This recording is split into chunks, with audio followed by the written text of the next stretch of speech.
Hello everybody, Antoine here for Simarchitecture and welcome back to the channel. So, I've been away for quite a long time, more than 1 month, and I would like first of all to apologize for this.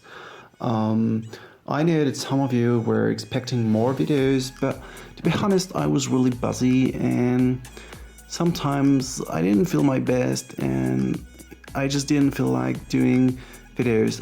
I just needed to have some times for myself, so exactly what I did.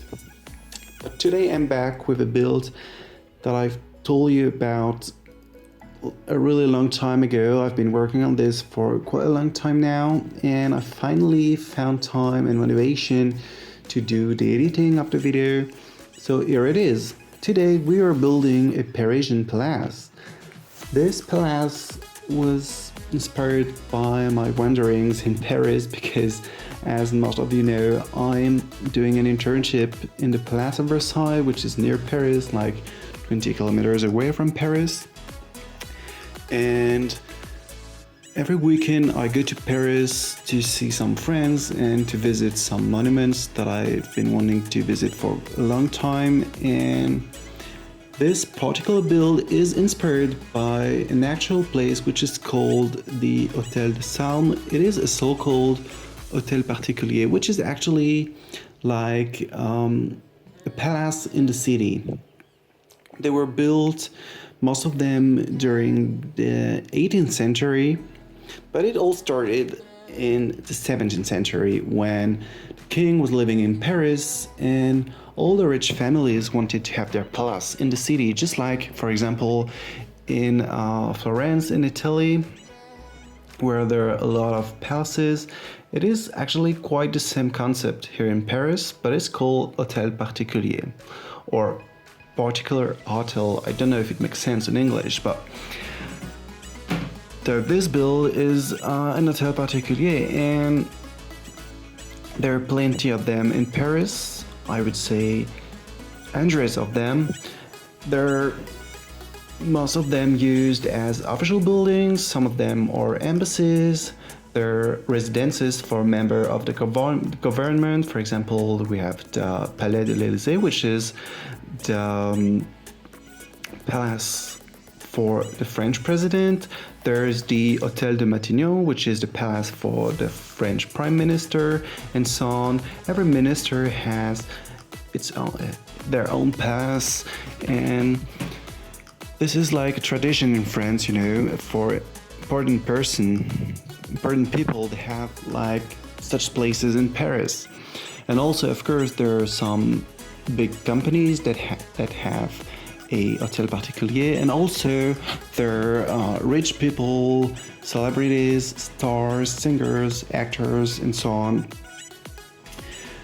There's buildings, or probably the most expensive building that can be found in Paris. Most of them can be sold around, well, I think it starts around 20 million euros, and it goes up to more than 100 million euros, depending of how large it is, of how much ground you have, and if you have a garden attached to the building, it is more expensive, of course, because, you know, Paris is quite a small city compared to any other European capital cities. It's quite small, but it's really dense, you know. There are about 3 million inhabitants in a really small areas. You can take your shoes and go for a walk around Paris within a day. I think you would see pretty much everything, because, you know, everything is in the center of Paris. All the most well-known buildings are in the center, so I think, yeah, you would need a day or less to see pretty much everything. I was talking about those such buildings called Hôtel Particulier. This particular one, is inspired by the Hôtel de Salm, which is also called the Hôtel de la Légion d'honneur, so the hotel for the Legion of Honor. And there's a replica of this palace in San Francisco, which is called the Palace of the Legion of Honor, which is in France. The Legion of Honor is like an O word. I wouldn't say an O word, but I don't really know how to say it. A decoration. I don't know if it makes sense in English. That is given to important people. They can be French or not. For example, I think J.K. Rowling, the author of Harry Potter, got one.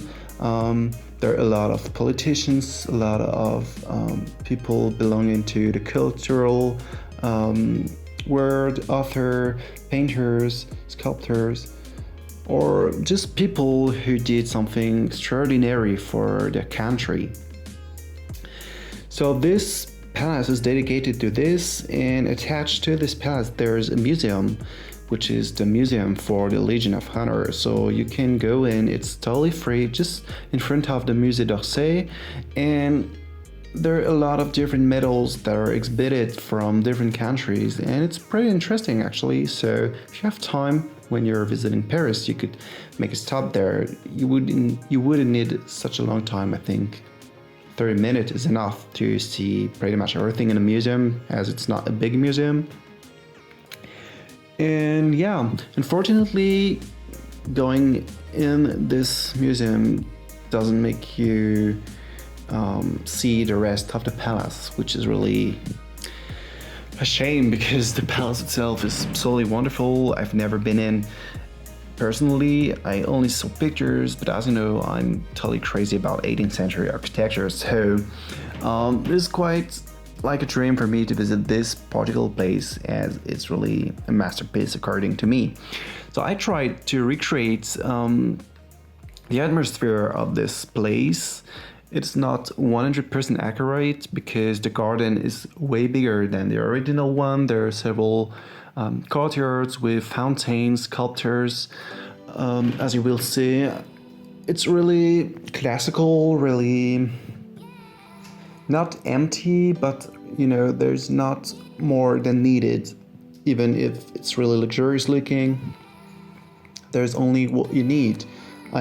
I'm talking for the exterior, because the interior, it's another story. It's really heavy, I would say, really luxurious. There are a lot of details, and of course, you noticed already those objects are not coming from the original game. As always, there are wonderful custom content created by Alexander, who is my favorite creator ever for custom content. And I can only invite you to check his Patreon page, because his content is absolutely fantastic if you're into such architecture.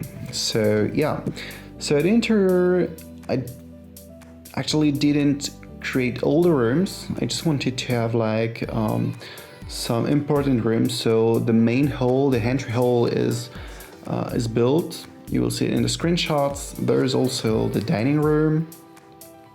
There's kind of a library. There's a small gallery with mirrors and fancy wall patterns with a piano and so on. And this is probably, well, this is definitely the most beautiful room of the palace.